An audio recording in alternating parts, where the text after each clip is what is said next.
یوم یحما علیہا فی نار جہنم فتکوی بہا جباہہم وجنوبہم وظہورہم ھذا ما کنزتم لانفسکم فذوقوا ما کنتم تکنزون. یہ ان لوگوں کا بیان ہے جو نہیں دیتے زکوٰۃ. سنیں ذرا, قرآن کی سورہ ہے توبہ کی, آیت نمبر ہے سورہ توبہ کی آیت نمبر 35 ہے, پارہ نمبر 10 ہے. جا کے پڑھ لینا ترجمہ.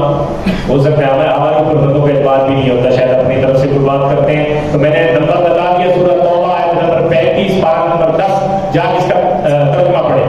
اللہ فرماتا ہے والذین یکنزون الذھب والفضہ, وہ لوگ جو سونا جو چاندی دبا کے اپنے پاس رکھتے ہیں, مال و دولت قرض کرتے ہیں, جمع کرتے ہیں, ولا ينفقونها, اور نہیں دیتے, نہیں خرچ کرتے, فی سبیل اللہ, اللہ کے راہ میں جو اللہ کا حکم ہے, صدقے کا نہیں زکوٰۃ کا حکم ہے اللہ کا, صدقہ کوئی ذاتی چیز ہے. فرمایا ولا ينفقونها فی سبیل اللہ, پھر اللہ نے ان کو دیا ہے, وہ سانپ بن کے بیٹھ گئے, تجوریاں بھر لی, سارا کچھ اپنے پاس جمع کر لیا, اللہ کی بارگاہ میں نہیں دیا. اللہ فرماتا ہے فبشرہم بعذاب علیم, اے میرے پیارے نبی ان لوگوں کو جو جمع کر کے رکھتے ہیں اور دیتے نہیں, ان کو دردناک عذاب کی بشارت دے دو.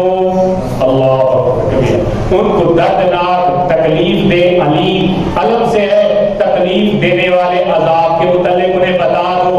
کون سا ایک وضاحت اللہ نے خود قرآن میں فرما دی, باقی چیزیں بعد کی فرمایا. جو چیز اللہ کی تھی انہوں نے نہیں دی, جو چیز فرض تھی اللہ کے راہ میں انہوں نے غریبوں, مسکینوں, یتیموں, مسافروں کو دینا تھا, نہیں دیا. فرمایا یوم یحما یوم یحما یوم یحما یوم یحما علیہا فی نار جہنم, اسی چیز کو جو اللہ کا حق تھا, اللہ کے راستے میں دینی تھی, نہیں دی, کیا ہوگا قیامت کے دن اسی چیز کو جہنم کی آگ میں تپایا جائے گا.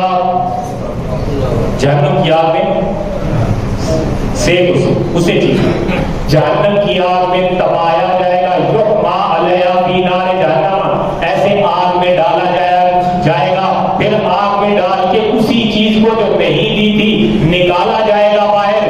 فتکوی بہا جباہہم, سب سے پہلے یہاں پہ لگایا جائے گا, تکوا ڈالا جائے گا, جباہہم پریشانیوں کو, پیشانیوں کو, وجنوبہم سائڈوں کو,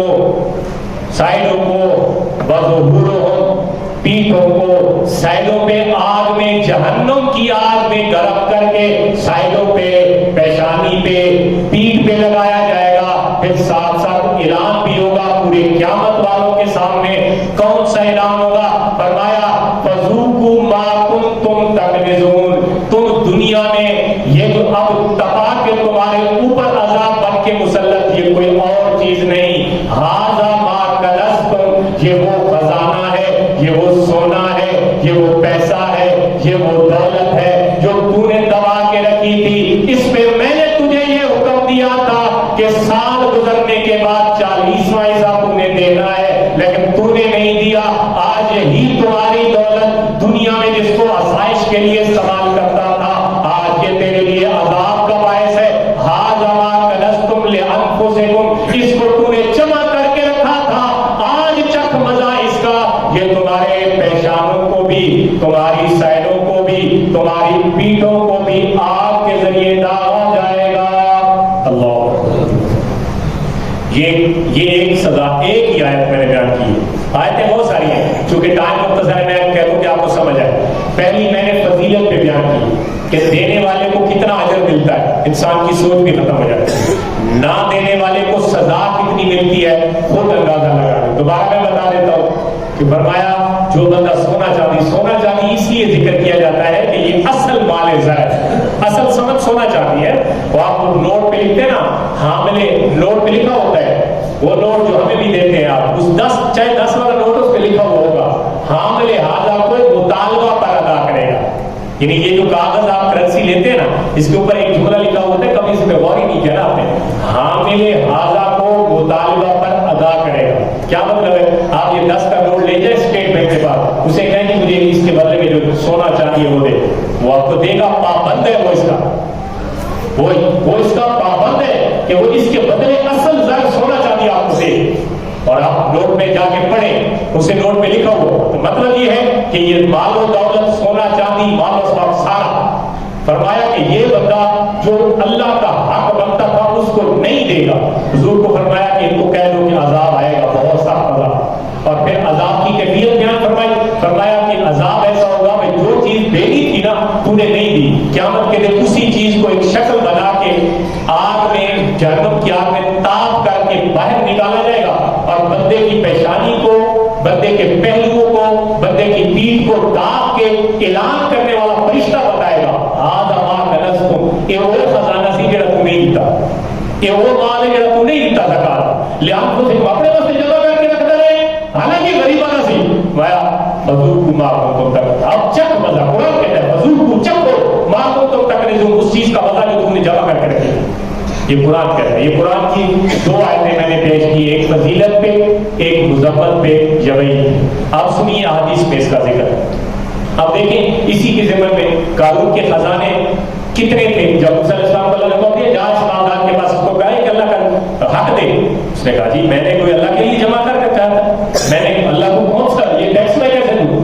اب جب وہ اتنا مال کہ اونٹ خزانوں کی چابیاں بھی نہ اٹھا سکے، تو جب اس نے انکار کیا، دیا تو سب اللہ نے تھا، لیکن اللہ نے واپس دیا بے حساب تھا، واپس حساب سے مانگا، دیا بے حساب ہے، واپسی حساب کے ساتھ ہے۔ دیکھو نا کرم، دیکھو اللہ کا، دیکھو تو مطلب منہ تو نہیں نا ہمارا بے حساب لینے کا، دیا بے حساب ہے، واپس کہا کہ 40 پہ 1 دے دو، 100 پہ 2.5 دے دو۔